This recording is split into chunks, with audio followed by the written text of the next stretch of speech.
word this morning is going to be a little different than usual. Usually we have one scripture, and it'll be like Job 4, verses 10 through 20.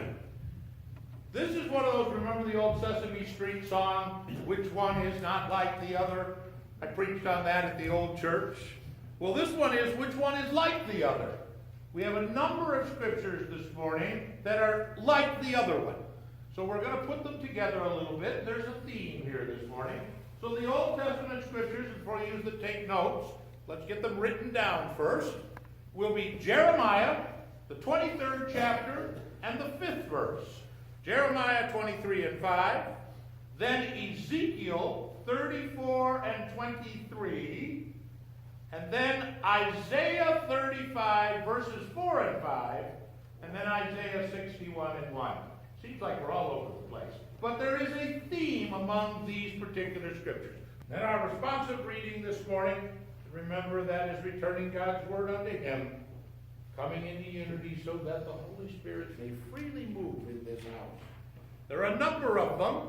He will read the scripture, and then we will have the response. He'll read the next scripture, but they're all over the place in the Psalms. Again, all with one theme. So here they are. Psalm 4, verse 1. Psalm 6, verse 2. Psalm 41, verse 4. Psalm 51, verse 1. Psalm 109, verse 26. And the last one, not the 23rd Psalm, but the 123rd Psalm, and verse 3. And this morning the response is simple. Jesus, have mercy on me. Mercy of Jesus. And then our New Testament scripture, and if we would stand in honor of the New Testament and the Gospel. We will be in the book of Mark this morning, the 10th chapter, and we will have read to us verses 46 through 52. Pastor? This is found in Jericho.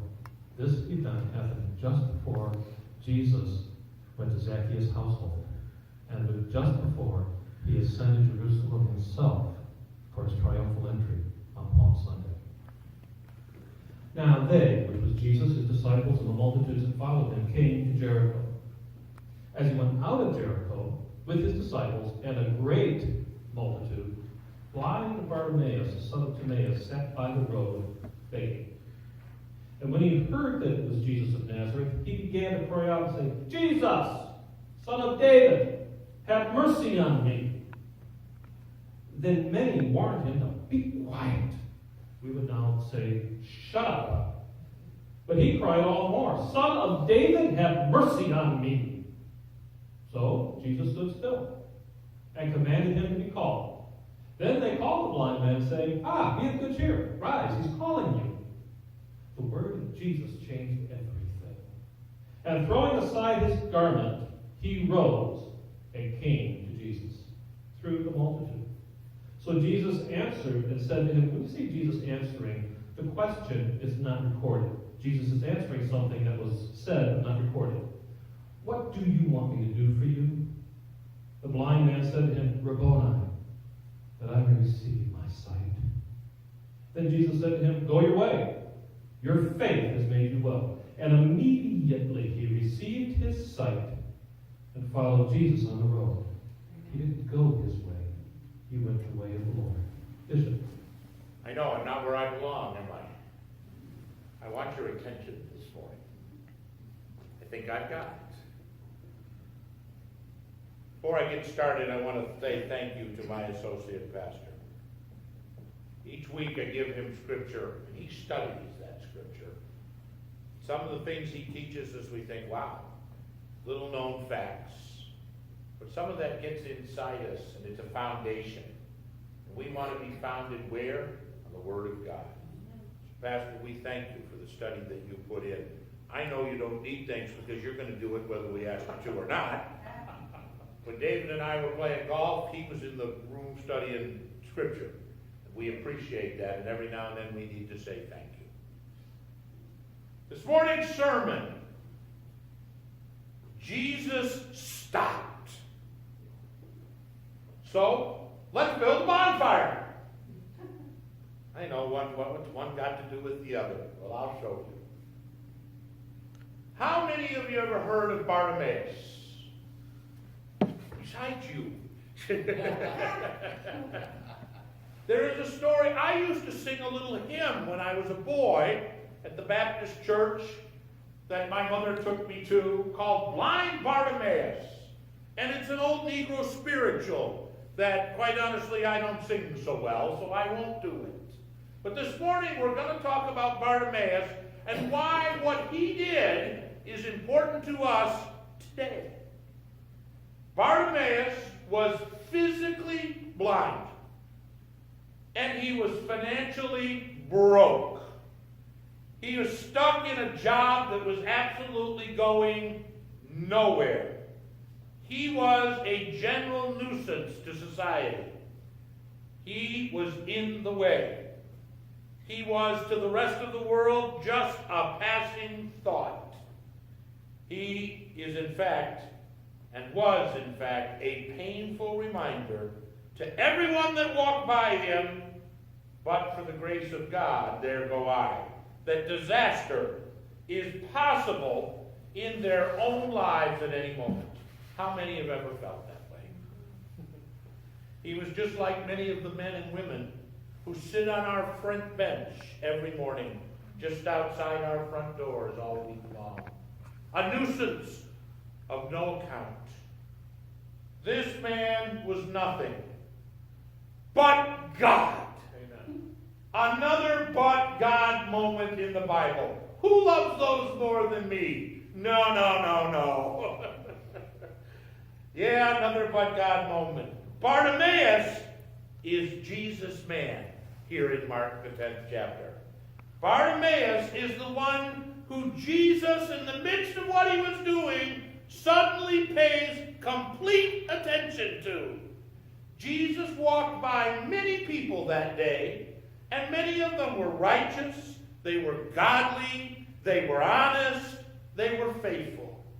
But Bartimaeus is the one who receives God's blessing that day, while others who were good people, who were believers, even some who were part of the 12 disciples, that day they did not receive the blessing. This morning I want to ask, why is that? Why Bartimaeus, this no-account pain in the bottom? Here's a man who has absolutely nothing going for him. Not a thing. Just like some of us have felt at one time or another, he was a person of no significance whatsoever. And yet, for a moment, he was able to bring out some of the most powerful words that are in the Scripture. See them there in Mark 10 that Pastor read, verse 49. What does it say? Jesus stopped. Jesus is walking along. He's on his way to fulfill his very destiny as Messiah, going to the city of Jerusalem. You know, he was walking that day with a purpose. He's approaching the pinnacle of his ministry on earth, and bam! Out of nowhere, Jesus stopped. Amen. Jesus has this incredible task in front of him, and then he just stops. He sets it aside as if nothing else at that very moment was important. I find this, to be honest, simply astounding. Here's the Savior of the world. And one no-account, good-for-nothing man stopped Jesus. Amen. What an incredible piece of Scripture we have before us. Jesus just stops what he's doing, and all of his attention is now on this guy named Bartimaeus. As I was writing this sermon, I stopped and wondered, how can I get God's attention like that? How can I get God to pay attention to me like he did blind Bartimaeus? Well, I read the Scripture, and Mark laid it out for us right there in chapter 10. Amen. He set it out before us, and this morning I'm going to show it to us as plain as day. Praise God. If you have your Bibles, go ahead and open them to Mark 10. I want us to follow along this morning. And let's see together how old Bartimaeus does it. Now we read Mark 10, 46 through 52, and that's where we're at. At first, what does Jesus do? He walked right by Bartimaeus, like everyone else did. I tell you, this blows me away. Jesus usually doesn't stop for anything when he's on his purpose. But here, he stops dead in his tracks. Let's look at God's powerful word now and see how this applies directly to us. We see that Jesus is on his way to Jerusalem. It's not just any ordinary trip. It is where and when. Jesus is going to enter into his passion. He's going to suffer. And what's going to happen? He's actually going to die for our sins. This is the defining moment in the lives of the people that are walking with him. Remember, Jesus was traveling with his 12 disciples and this large group of other people. We're not sure how many there were, but it was more than 2 or 3. Some were believers, some were curiosity seekers, some probably weren't sure why they were even walking with him. That's where the crowd was headed. At this point, they're passing through this city called Jericho. This is one of the oldest cities in the world. Rick and I were talking about it this morning. It is literally an oasis in the desert. It's referred to now as the city of palms, for there's thousands of huge palm trees that grow there. Jericho sits about as low on earth as you can sit and not be in the water. It sits right near the Dead Sea. It's 17 to 18 miles northeast of Jerusalem, and it is extremely rugged region, with the road to Jerusalem leading through the desolate and mountainous country.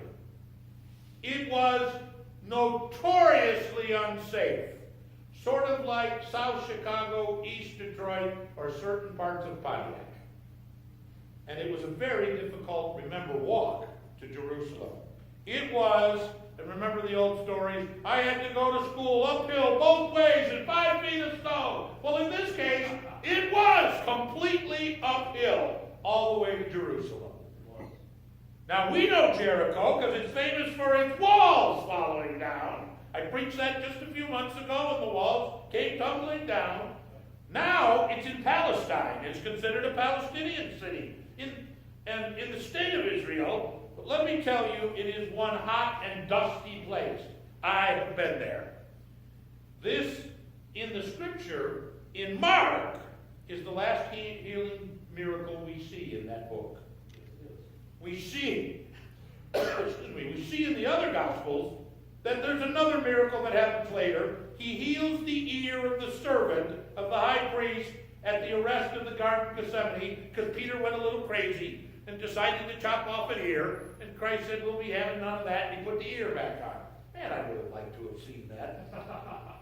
But Mark has an emphasis here in this Gospel, and he records this in this Gospel as the last healing to emphasize how significant it was that Jesus stopped. And then did what? Healed this man. Amen. Jericho was also a redemptive spot for the tax collector Zacchaeus. Remember, Zacchaeus was a wee little man was he. So you all know it. Well, Bartimaeus ended up meeting Zacchaeus. And we find Zacchaeus, if you want to read it later, in chapter 19. And then there was the Good Samaritan that came through Jericho in Luke chapter 10. And think in some ways the city of Jericho is represented in the scripture as a place not of a second chance, but of what? Another chance. And another chance. And thank God he isn't a God of second chances, but many another chances. A place where those who are having great difficulty in life are given another shot, another chance at redemption.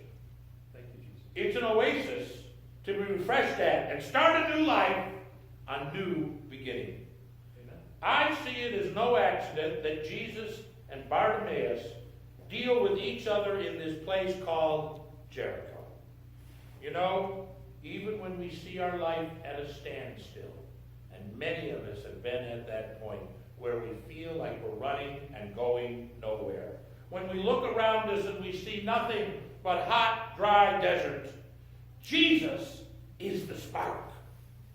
Jesus is the spark that can rekindle and once again set our hearts and our lives on fire. How many of you have seen the movie Castaway? Remember that he gets in the plane, he half drowns, he's thrown up sort of like Jonah was out of the big fish, up on the edge of the beach, and he spends weeks trying to make fire. And finally he gets that little spark, and then there's a little smolder and a little smoke, and then you see him, and he's there in nothing but his shorts, and there's this bonfire, and he's going, I have made fire! I love that scene. We as Christians need to be Tom Hanks for a day. We need to get on fire! Amen. Now the blind usually begged in the ancient world because the family was either too poor to support them or their family was too ashamed of them. Yes. Thank God for medical and knowledge that even superstitious of why they were afflicted with blindness. It was common folklore of that day that if one was struck with blindness or another devastating affliction, it was as if it was the result of sin in that person's life. We saw it in the book of Job that I just preached on. His buddies, well, you did something, Job. As a result, people shied away from the blind, as if God had cursed them with blindness. Who knows, perhaps God might curse those who dealt too closely with the blind, and they would get the curse too. How sad. Bartimaeus is sitting there by the roadside. He's a man who has a crisis that is beyond his control. Amen. His ability to correct or to change it was impossible. He is stuck in this terrible situation. How many of you have been stuck in a terrible situation? There's nothing in the flesh that he can do. He can't will his way out of it. He can't believe his way out of it. Now, you're going to say faith, brother. We're going to talk about that in a little bit. It's what we have faith in. At that point, he didn't know Jesus. So out of his own will, he could not will his way out of it. He couldn't plan his way out of it. He couldn't educate his way out of it. So he chose to go to a higher source, to a source outside of himself. Amen. Bartimaeus made a choice. Now hear these words. What was his choice? I'm going to stop living this way. And look, here it is for us. Here is the first thing we need to understand from our scripture today. Look carefully and consider, church. This choice to stop living the way he was, living is the impetus that propels him to a brand new destiny. This choice, this decision, this course of action is the significant moment here in this passage. In verse 47, behind those words he expresses is that life-changing decision. And that decision is a spark of faith. Just a spark, mind you. It is that decision to move on. That spark that can seem so, to you, insignificant. But in reality, it's the most powerful thing he ever did. Bartimaeus could have pushed that spark of faith away as simply a silly notion, a crazy idea. He could have squashed it and blown it out. But let me tell you, that spark of faith here is a gift from God to Bartimaeus. True faith is a gift from God. When that spark of faith enters into your life, as small as it may be, church, grab hold of it. Don't let that spark die out. Amen. One correct choice can turn your whole life around. Let me make this clear. We don't bring an issue before Jesus once, and that's the end of it. We do that all the time. Well, he didn't answer me. There's a purpose to our repeatedly bringing up an issue before God. Amen. And that purpose is the building of our faith. Amen. This is what Jesus does with Bartimaeus that day. This blind man makes a choice to obey the Holy Spirit and grab a hold of that little spark of faith that fell into his life. What does he do? He takes it. He grabs a hold of it. And there in verse 47, he calls out to Jesus, Jesus, Son of David. And we said this in our response over and over. Have mercy on me. Amen. And my friends, that calling out to Jesus is nothing less than a simple act of faith. An act of belief, a fanning of the spark that was created moments ago in this man when he made his decision, I will not live like this anymore. Calling out, Son of David, shows that Bartimaeus had formed a correct opinion as to who Jesus was.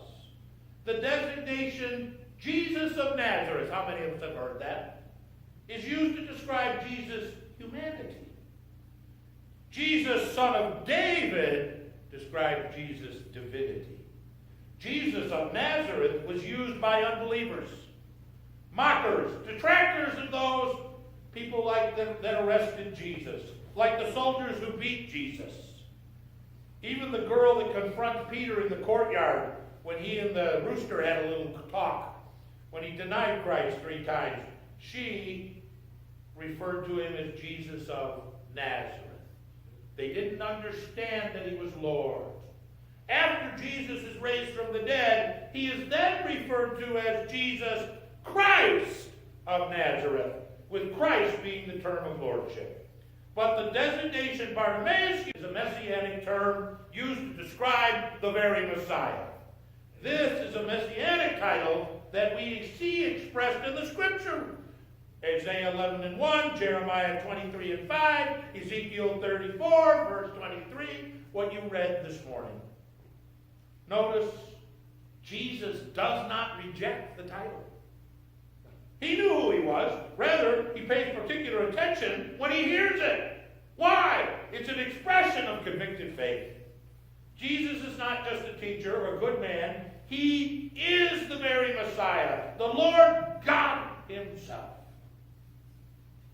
Again, I want you to notice Bartimaeus uses his designation before he was healed. He knew who he was talking to. This reflects his conviction that Jesus is the one promised in Isaiah 35, verses 4 and 5. And again in chapter 61, verse 1. All the scripture that we read this morning. Bartimaeus has faith before he is healed. This spark, this little tiny amount of faith that is stirred in him when he made that decision to stop living the way he was, that spark of faith grabs that day at Jesus' heart. Church, this morning, I ask you, how much faith do you have?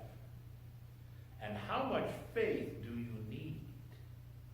Jesus tells us the amount of faith you need is the faith of the size of a teeny tiny, itsy bitsy, no, not yellow polka dot bikini, but of just a little mustard seed.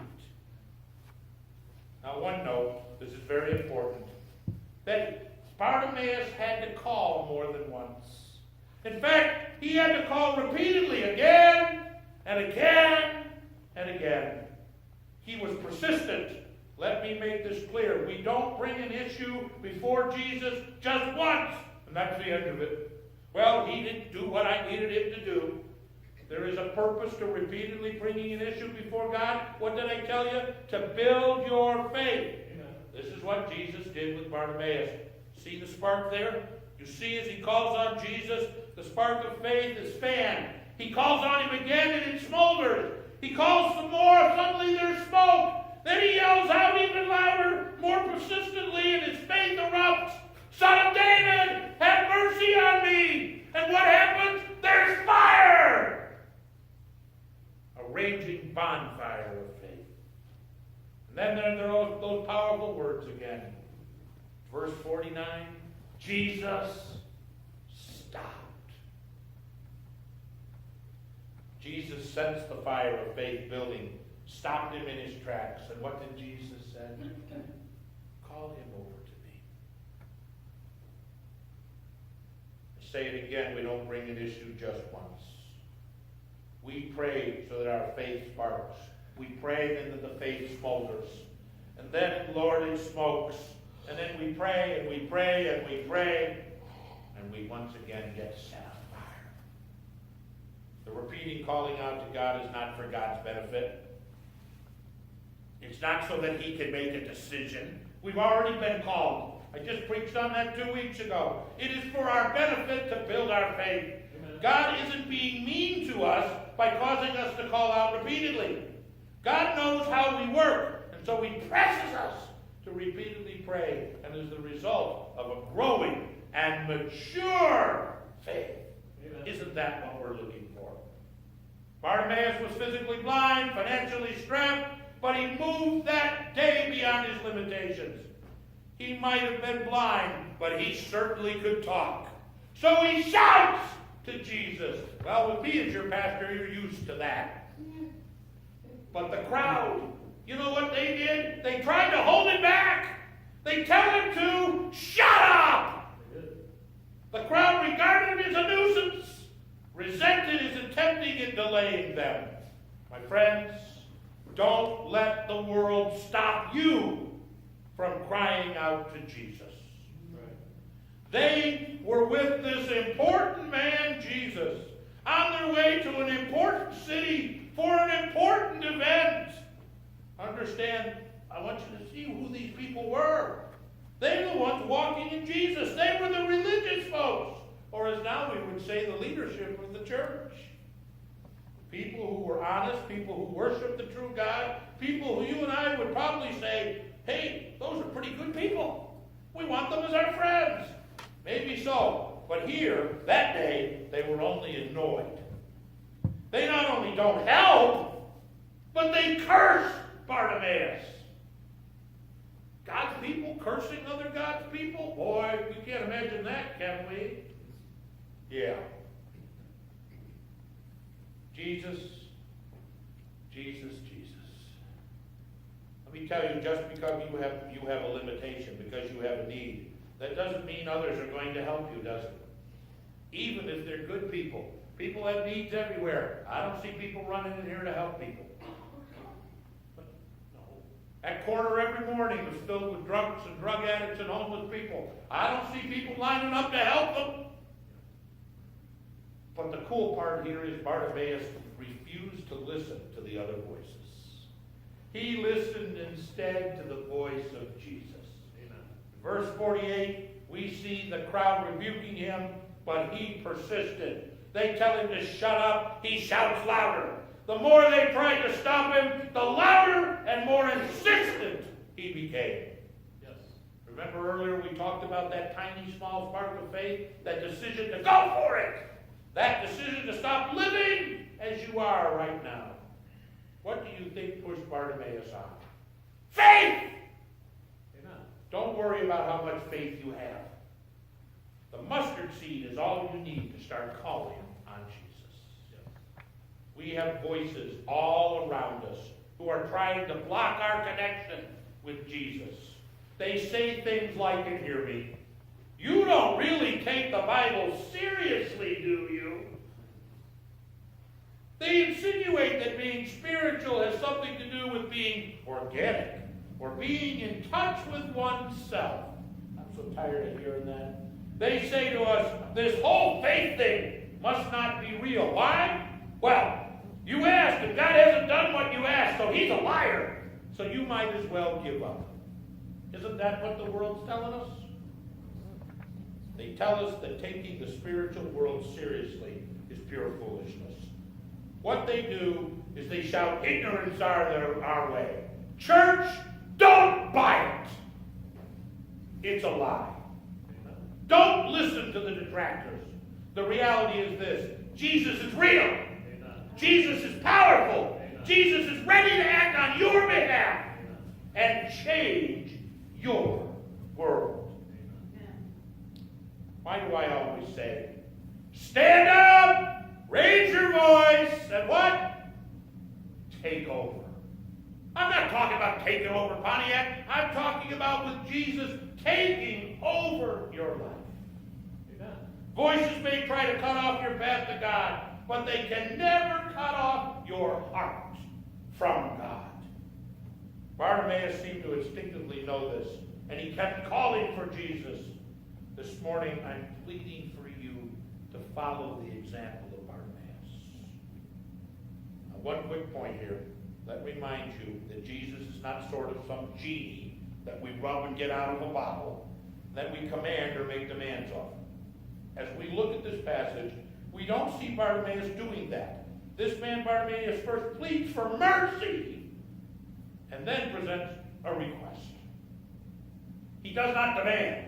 He does not manipulate, but he asks for mercy. Again, church, follow this example. Now, I ask this question. What if Bartimaeus had stopped calling for Jesus and started arguing with those who tried to stop him? What if he said, "Hey, get out of the way, you jerks"? I've heard him say that on the street corner. I can shout if I want to. Do you know what would have happened? Absolutely nothing. Bartimaeus would have sat back down on his cloak, gotten back to his dead-end business. End of story. And what a sad story. All of this would have been for naught. This is what happens to us, is it not? Some of us are in the same state we were 20 years ago, waiting for Jesus to walk by. Perhaps this morning we might start thinking about doing things a little differently. How long does it take for God to listen to me? Well, how well are you tending that spark of faith that's inside you? Think about it. Is it really such a mystery? No.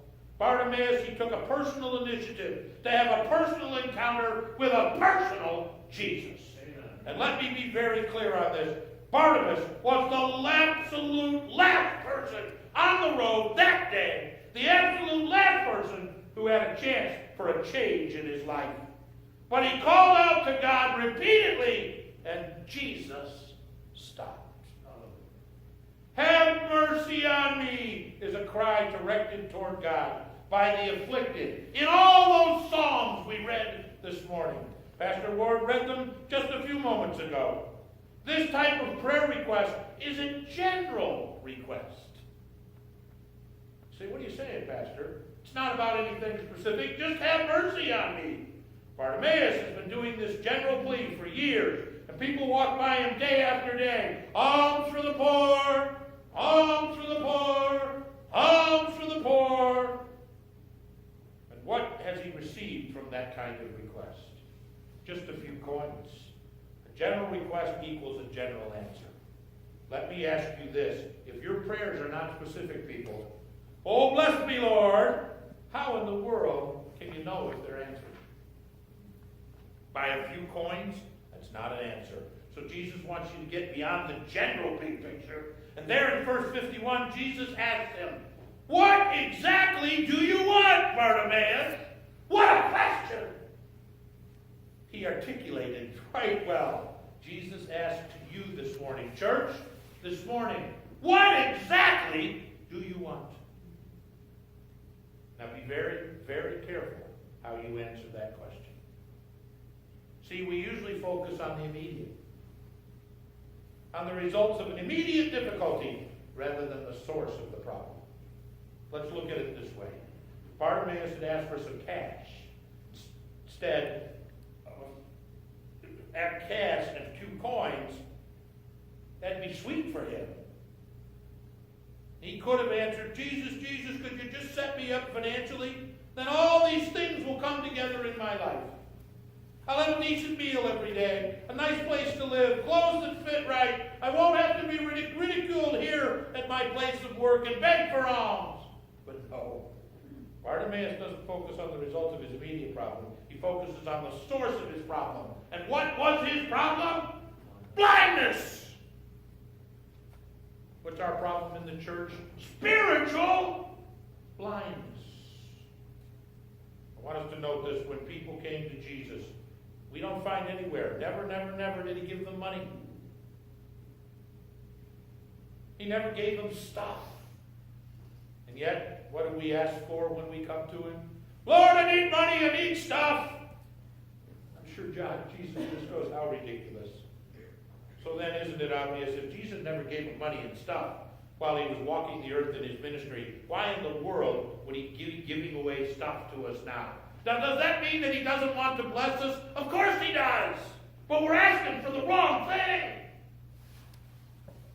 Seek ye first the kingdom of God and his righteousness, and all these things shall be added unto you. Amen. You know, we could ask Jesus to give us a few $1,000s to help us with financial problems right now. But then sometime later, we just find ourselves back in need of more cash. There's not enough money in the world.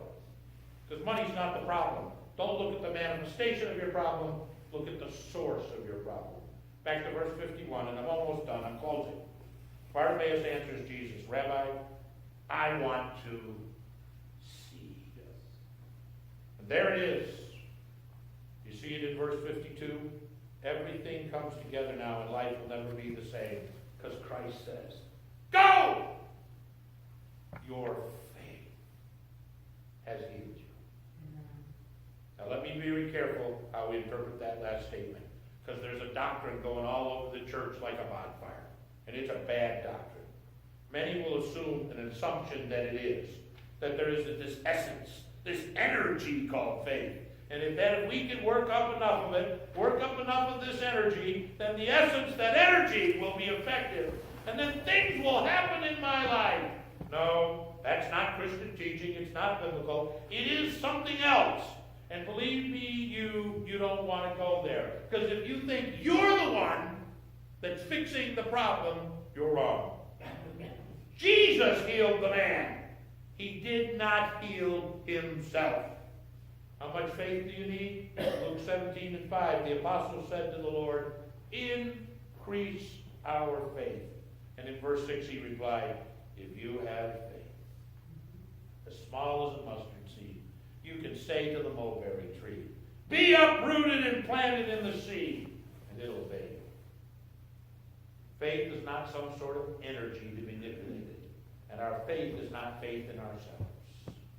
Our faith is placed in the person of Jesus Christ. Period. Amen. Bartimaeus was healed because he had placed his faith. The little that he had, and again, he didn't need much. He placed his faith in Jesus. What's his name this morning, church? What's his name? Jesus. His faith was effective. Why? Because it was placed in the right person, Jesus Christ. There is your power, and there is your answer. Now here's the clincher for this whole story, verse 50. Throwing his cloak aside, he jumped to his feet and came to Jesus. Now why is that so important? Because all those years of alms for the poor, what had he done? He normally would have taken off his cloak, placed it in front of him to catch his coins. The cloak here represents his old way of life. He is managing, he's getting by, and by those few coins, he's keeping himself alive. But he threw off his past, left it, and went running. He left the limitations placed on him. He left the only security that he'd ever known here on earth. He cast it aside before he went to Jesus. He had turned his back on his old life. Are you hearing what I'm saying this morning, church? He gets up, goes to Jesus, and never looks back. In verse 52, the scripture says, immediately he received his sight. And then what did he do? Did he go back to the place he sat? Did he go back to his old way? He followed Jesus along the road. Amen. Here's the end. When you come to Jesus, you can't go back. Right. Many of us go to Jesus and then go back to our old life, and we wonder, why is everything the same? Why is my life stuck where it is? Jesus, he's walking by you this very morning. Don't sit there satisfied with a few coins and an old cloak. Take the initiative. Take that spark of faith. Take that faith and get it to smolder. Get it to smoke. Get it to burn. Take that faith, cry out as Bartimaeus did, have mercy on me. And Jesus will stop. And we can build a bonfire of faith.